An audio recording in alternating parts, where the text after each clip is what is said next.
Thank you, Mr. Speaker. Mr. Speaker, I rise for a point of personal privilege. Duggan has the floor. Thank you. Mr. Speaker, the term the Virginia way has been used many times over the last 4 years related to numerous portions of Medicaid solutions. But truth be told, the Virginia way isn't defined by any legislation. It's defined by how we conduct ourselves, advocating for and against legislation on behalf of those we represent.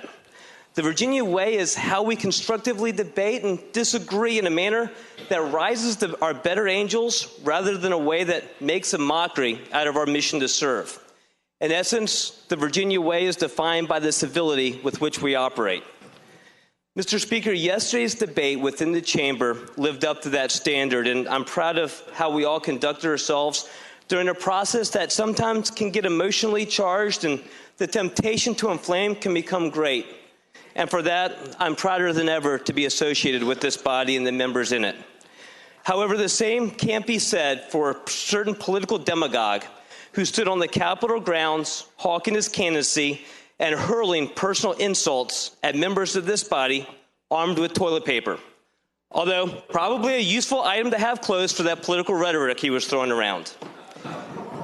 Mr. Speaker,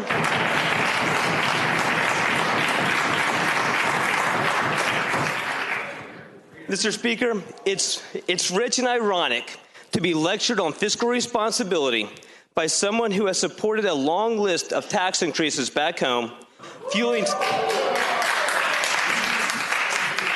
spending growth that would make a real conservative blush, and who happily switches positions for the opportunity to raise dollars for his various political campaigns.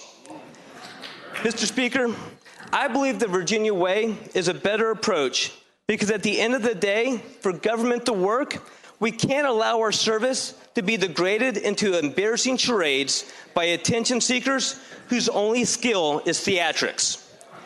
And that conduct stains not only our party, but also our Commonwealth. And it also stains the entire process here and the business we conduct. It also stains the voters who do have philosophical disagreements with government, because they get defined by the adjectives that truly only apply to him. Mr. Speaker, for too long, we've allowed the Virginia way to be shouted down by a charlatan whose record doesn't match his rhetoric. And right now, I'm done with fake politicians. I'm done with Minnesotans who pretend to be Southern gentlemen.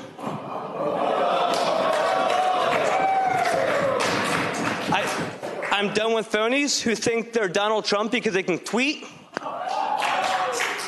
And I'm done with holier-than-thou politicians who want to preach about ethics and fiscal responsibility when they've demonstrated that they possess neither.